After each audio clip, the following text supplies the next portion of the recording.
स्वागत है मेरे प्यारे मित्रों। अगर आप लोगों को मेरा एक्सप्लेनेशन पसंद आ रहा है तो आप लोग सब्सक्राइब जरूर करो। और अभी हम जल्दी से इस कहानी को आगे बढ़ाते हैं और दिखाया जा रहा है सुबह का वक्त है। कमरे में जाओ चिऊ खड़े खड़े बहुत ही परेशान हो रहा होता है।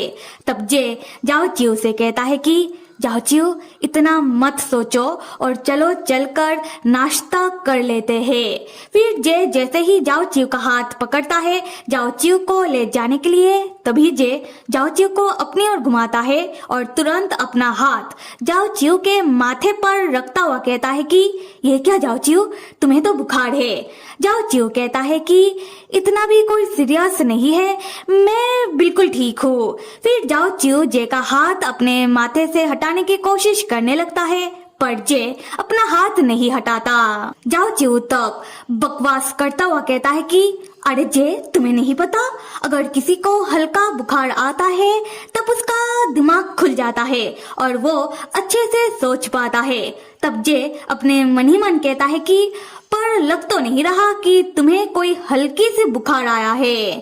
तब जाओ चिऊ जे का हाथ अपने माथे से हटाने की कोशिश कर रहा होता है और जैसे कह रहा होता है कि जे एक काम करते हैं, आज हम क्यों ना बारबेक्यू खाते हैं। जे तब जाओ चिऊ के माथे से अपना हाथ हटाता है और जाओ चिऊ से कहता है कि क्यों नहीं, पर अभी तुम बस यही खड़े रहो। फिर जे जाकर दवाई के बॉक्स में से थर्मोमीटर बाहर निकालता है और जाओ चिऊ के पास आकर कहता है कि जाओ चिऊ आ करो। पर जाओ चिऊ अपना मुंह खोल नहीं रहा होता। ये देखकर जे जबरदस्ती जाओ चिऊ का मुंह पकड़ के थर्मोमीटर को जाओ चिऊ के मुंह के अंदर डाल देता है जाओ चिऊ का बुखार चेक करने के लिए। जाओ चिऊ तब चिल्लाते हुए कहता है कि अरे जे ये तुम क्या कर रहे हो। अगर जाओ चिऊ गलती से थर्मोमीटर को तोड़ देता और निगल लेता तब क्या होता। थर्मोमीटर में मर्क्यूरी होता है क्या जे को ये भी नहीं पता। पर जे बस जाओ चिऊ के इन नखरों को बस देख रहा होता है। खैर कुछ मिनट बाद जे जाओ चिऊ के मुंह से थर्मोमीटर बाहर निकालता है और तब हमेशा की तरह ही जे का नजर जाओ चिऊ के होठों में अटक जाता है। फिर जे हमेशा की तरह ही अपना मुंह दूसरी ओर कर लेता है और अपने दिल के पास अपना हाथ रखता हुआ मन ही मन कह रहा होता है कि मेरा दिल का धड़कन इतना बढ़ गया है। खैर तब जे थर्मोमीटर में जाओ चिऊ का टेम्परेचर देखने की कोशिश करने लगता है। इस चक्कर में जे बस थर्मोमीटर को घूरे जा रहा था और जे कुछ कह नहीं रहा था, इसलिए जाओ चिऊ को समझ में आ जाता है और जाओ चिऊ हंसते हुए जे से कहता है कि अच्छा तो जे अब तुम्हें थर्मोमीटर भी देखना नहीं आता है ना, तो क्या जे मैं तुम्हारा मदद कर दूं। ये सुनकर जे को गुस्सा आ जाता है और थोड़ी देर अपना दिमाग लगाने के बाद जे खुद से ही थर्मोमीटर में टेम्परेचर देखना सीख लेता है और जे को समझ में आ जाता है कि जाओ चिऊ का बुखार यानी कि टेम्परेचर बहुत ही हाई है। फिर जे फिक्र करता हुआ कहता है कि जाओ चिऊ क्या तुम्हें पता भी है कि तुम्हारा टेम्परेचर कितना हाई है। जाओ चिऊ भी गुस्सा करता हुआ कहता है कि ये जाओ चिऊ का नॉर्मल बॉडी टेम्परेचर है, क्योंकि जाओ चिऊ का शरीर हमेशा से ही गर्म रहता है क्योंकि जाओ चिऊ के अंदर बहुत जोश है। ये सुनकर जे अपना सर पीटता हुआ कहता है कि जाओ चिऊ क्या तुम्हें पता भी है कि एक प्रेग्नेंट औरत का भी इतना ज्यादा टेम्परेचर नहीं होता। उसके बाद जे दवाई के बॉक्स में से बुखार के लिए दवाई ढूंढने लगता है और जाओ चिऊ से कह रहा होता है कि जाओ चिऊ तुम्हारा बुखार कम करने के लिए तुम्हें दवाई लेना होगा। और जाओ चिऊ तुम मान क्यों नहीं लेते हो कि तुम्हें तेज बुखार आया है। तब जाओ चिऊ बस गुस्से में खड़ा रहता है और अपने मन में कह रहा होता है कि ठीक है अभी के लिए मान लेता हूँ, क्योंकि मुझे जल्दी ही जैसे बात करना होगा, पहले वो खुद शांत हो जाए। खैर अगली सीन में हम देखते हैं कि सुबह के 9 बज रहे होते हैं। जाओ चिऊ लिविंग रूम के सोफे में अकेला बैठा हुआ होता है और अपने मन में कह रहा होता है कि जाओ चिऊ के जिस हाथ में घाव लग गया था था जाओ चिऊ के उस हाथ में बहुत दर्द कर रहा है। जाओ चिऊ को डर है कि जाओ चिऊ के घाव वाले हाथ में कहीं इन्फेक्शन ना हो जाए। जाओ चिऊ सोच रहा होता है कि जाओ चिऊ को बिल्कुल भी चैन मिल नहीं रहा, जाओ चिऊ के साथ ही सब कुछ गड़बड़ क्यों हो रहा है। खैर उसके बाद जे आता है दवाई लेकर।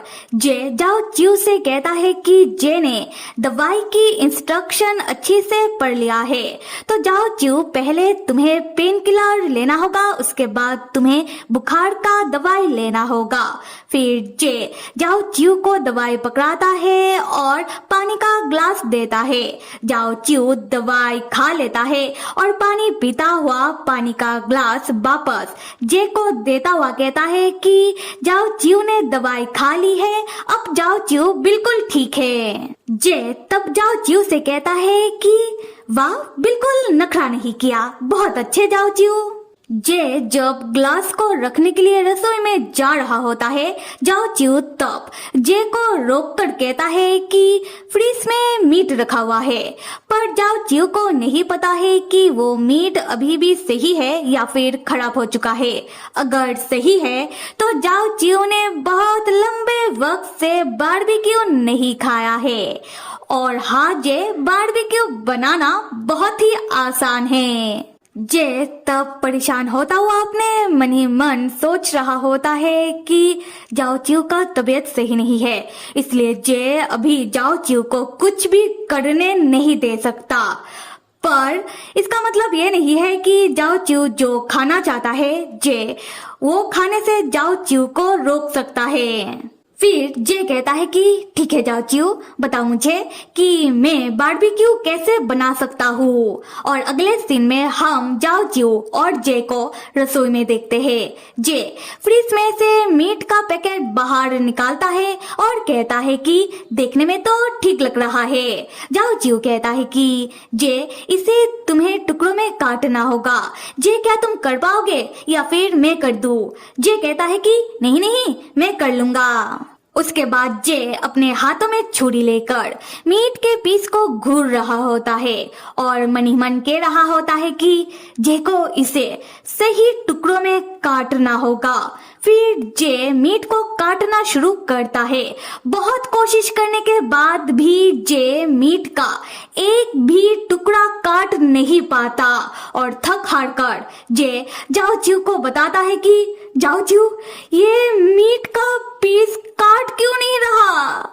जाओ चिऊ तब जे के पास आता है और पूछता है कि जे तुम कौन से छुरी से काट रहे हो। जे तब बहुत ही सावधानी से उस छुरी को जाओ चिऊ को पकड़ाता है। जाओ चिऊ छूने के बाद बताता है कि जे ये तो सब्जी काटने की छुरी है। और तब मीट भी वही रखा हुआ होता है और जाओ चिऊ को मीट में से बदबू आने लगता है। जाओ चिऊ जैसे कहता है कि जे क्या तुम्हें गंध नहीं आ रहा, ये मीट बहुत लंबे वक्त पहले ही खराब हो चुका है। फिर जाओ चिऊ थोड़ा उदास होता हुआ अपने मन में सोचने लगता है कि वो लोग भी तो लंबे वक्त से यहाँ कैद है। जे जाओ चिऊ को ऐसे उदास देखकर जे भी उदास हो जाता है। खैर अगले सीन में हम देखते हैं कि दोपहर के 1 बज रहे होते हैं। जाओ चिऊ अपने हाथों में ब्लू प्रिंट लेकर वो स्टडी रूम में आता है। तब जे आकर जाओ चिऊ का हाथ पकड़ लेता है और जाओ चिऊ से पूछता है कि जाओ चिऊ, पता ही था मुझे, बताओ मुझे तुमने थोड़ी देर पहले मुझे क्या कहा था। जाओ चिऊ तब हिचकिचाहट वाली मुस्कुराहट के साथ कहता है कि जाओ चिऊ बिस्तर में पूरे 2 घंटे आराम किया है और जे इतने देर से इतना सारा बर्तन मांज रहा था ना, इसलिए जे को पता नहीं चला। तब जे कहता है कि अच्छा तो ये है तुम्हारा पूरे 2 घंटे का आराम, हाँ। और तब हम देख पाते हैं कि जे के गालों में बर्तन की साबुन का झाग लगा हुआ होता है और तब जाओ चिऊ को जे के पास से बर्तन की साबुन का बहुत सारा खुशबू आ रहा होता है। जाओ चिऊ जैसे कहता है कि पता नहीं जे ने किस तरीके से बर्तन को मांजा होगा, जाकर पता करना होगा। तब जे जाओ चिऊ के मुंह में थर्मोमीटर रख देता है और कहता है कि फिलहाल जाओ चिऊ की बुखार का टेम्परेचर पता लगाना ज्यादा जरूरी है।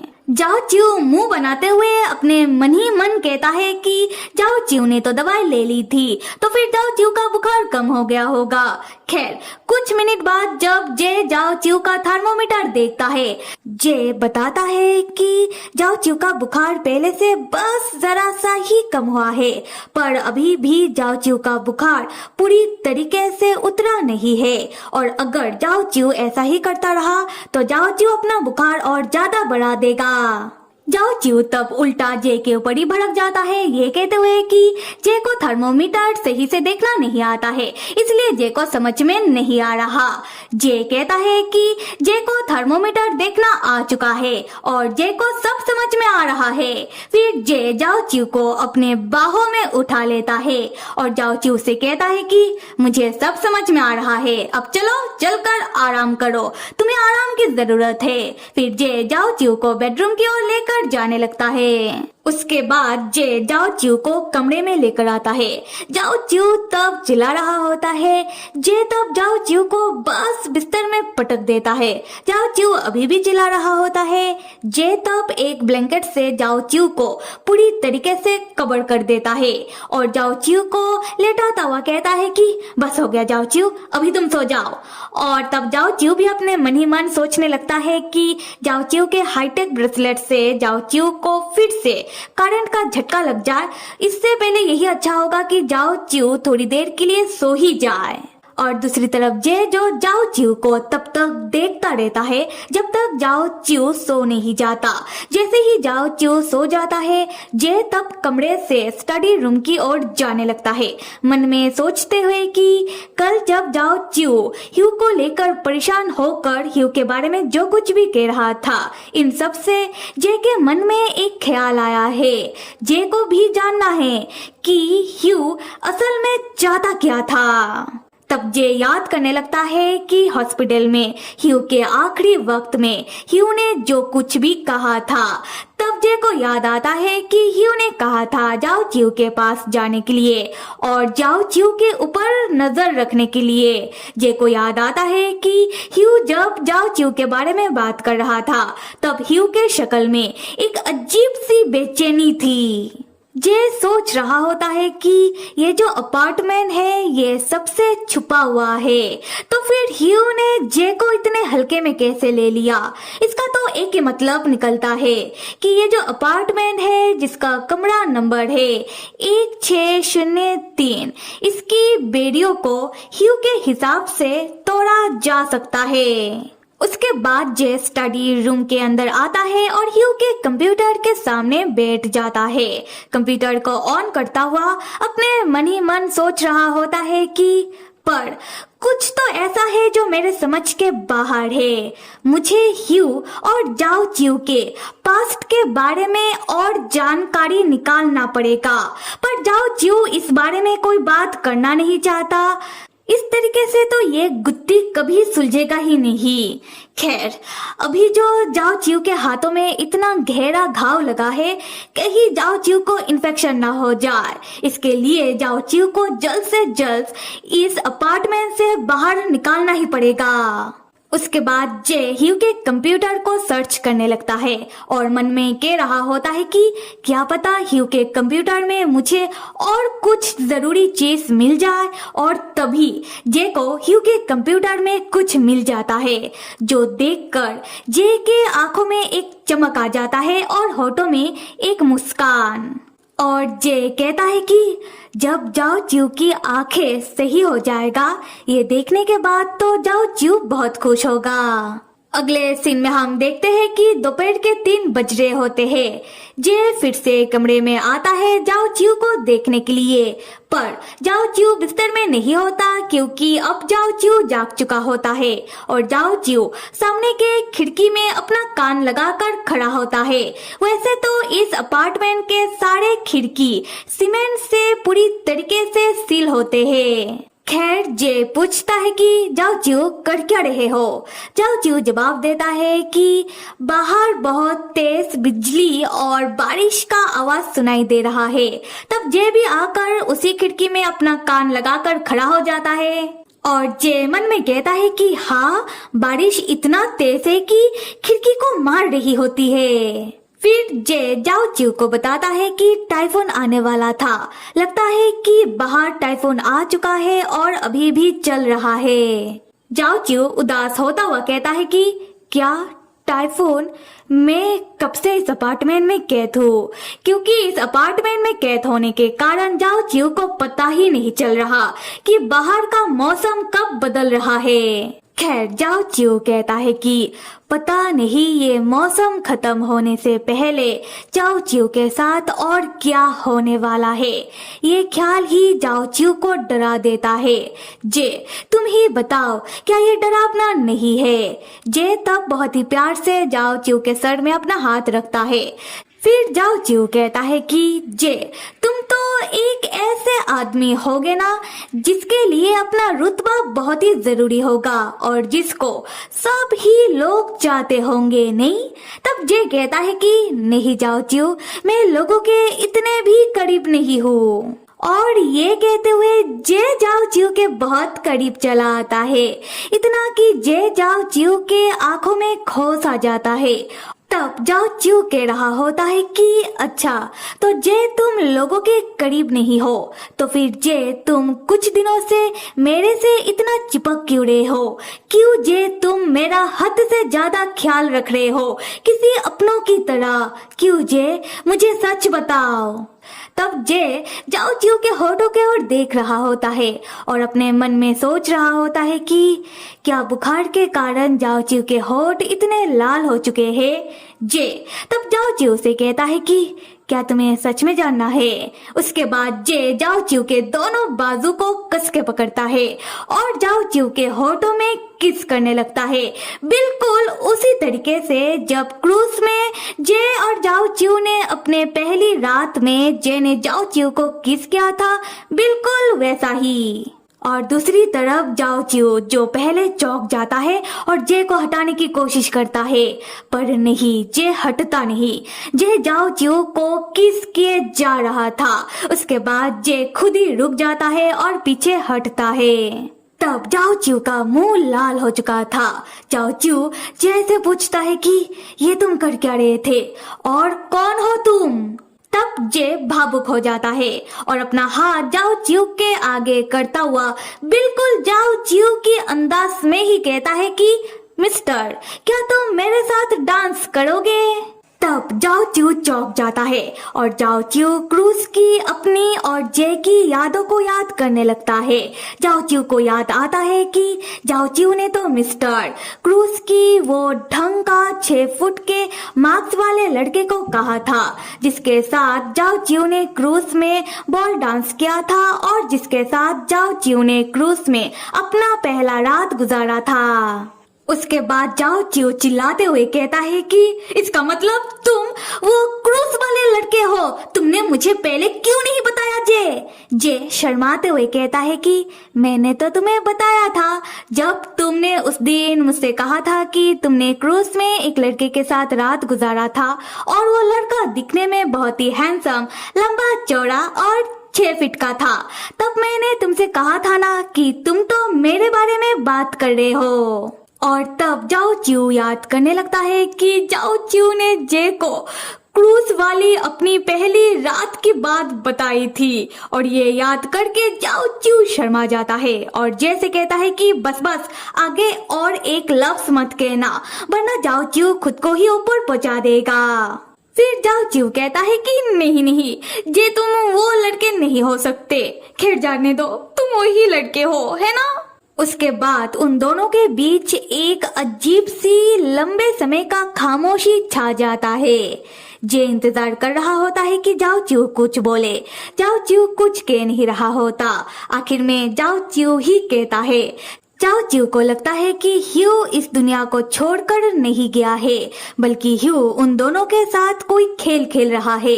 पर जे कहता है कि नहीं जाओ चिऊ, ह्यू इस दुनिया को छोड़कर हमेशा के लिए जा चुका है। तब जाओ चिऊ जे को बताता है कि जे क्या तुम्हें पता है, 8 साल पहले जाओ चिऊ का छुट्टियां चल रहा था और क्रूज में जाओ चिऊ और जे अलग होने के बाद और जाओ चिऊ का छुट्टियां खत्म होने के बाद जब जाओ चिऊ यूनिवर्सिटी में वापस आया तब जाओ चिऊ ने ह्यू को क्रूज में जाओ चिऊ और जे के बीच जो कुछ भी हुआ वो सारी बातें ह्यू को बताया। पर तब जाओ चिऊ जे के बारे में नहीं जानता था और ना ही जाओ चिऊ को जे का नाम पता था, इसलिए जाओ चिऊ ह्यू को जे का नाम तो नहीं बता पाया पर जे की कटकाठी के बारे में बताया था, जैसे कि जे बहुत ही हैंडसम सा 6 फुट का लौंडा था। फिर जाओ चिऊ बताता है कि उस समय ह्यू ने जाओ चिऊ से कहा था कि उस क्रूज में ह्यू का एक रिश्तेदार काम करता है। ह्यू का वो रिश्तेदार उस क्रूज का एक मामूली कर्मचारी है, पर फिर भी अगर जाओ चिऊ चाहता है तो ह्यू अपने रिश्तेदार से कह के क्रूज वाले वो 6 फुट के लौंडे के बारे में पता लगा सकता है। तब जाओ चिऊ ने ह्यू से कहा था कि नहीं रहने दो। ये सब सुनने के बाद जे को हंसी आ जाती है। जाओ चिऊ पूछता है कि अरे जे तुम हंस क्यों रहे हो? जे कहता है कि अरे नहीं जाओ चिऊ मैं तुम्हारे ऊपर नहीं हंस रहा।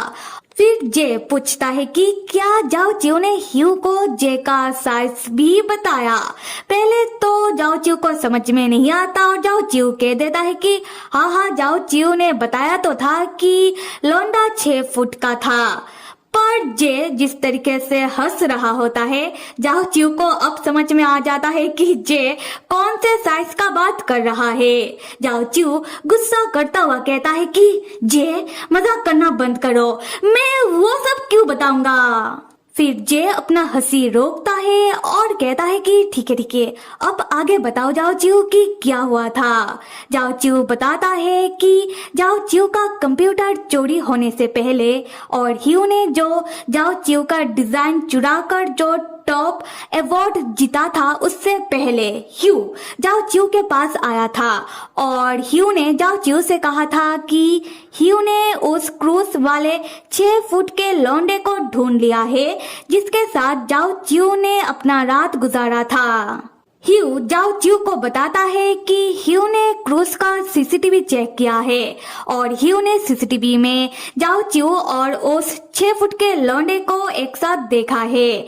और जब ह्यू उस 6 फुट के लौंडे के बारे में और पता लगाता है तब ह्यू को पता चलता है कि वो 6 फुट का लौंडा कुछ दिन पहले ही किसी बीमारी के कारण इस दुनिया से चल बसा। जाओ चिऊ बताता है कि ये जानने के बाद जाओ चिऊ को बहुत बड़ा सदमा लगा।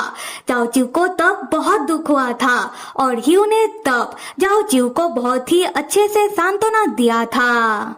जाओ चिऊ कहता है कि क्रूज में जे ने जिस तरीके का मास्क पहना था ह्यू ने बिल्कुल उसी मास्क के बारे में जाओ चिऊ को बताया था और पार्टी में जे का ही मार्क्स सबसे ज्यादा अलग था। तो फिर जाओ चिऊ ह्यू के बातों के ऊपर कैसे विश्वास ना करता और ये जानने के बाद जाओ चिऊ तब से लेकर अब तक दुखी है। फिर जाओ चिऊ जे के ऊपर ही नाराज होता हुआ पूछता है कि क्रूज में जे ने जाओ चिऊ से कहा था कि जे को ज्यादा काम करने की जरूरत नहीं है, जे बस इन सब से बाहर निकलना चाहता है और लोगों के साथ थोड़ा मजे करना चाहता है।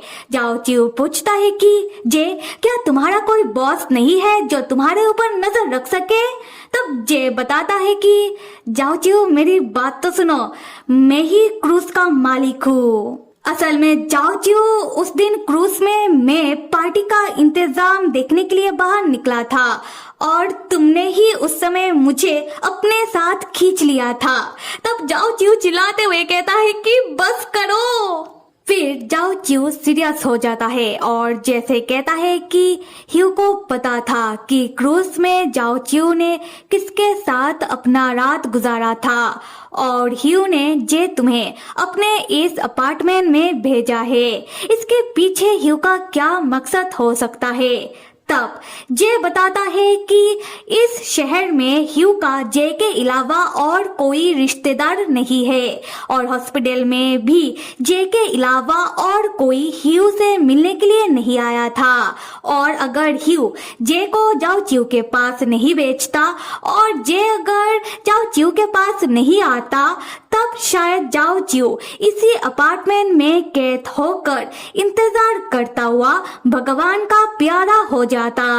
तब जाओ च्यू चौंकता हुआ अपने मन में कहता है कि इंतजार करता हुआ भगवान का प्यारा। हाँ, जाओ च्यू को पता है कि ह्यू क्या चाहता है।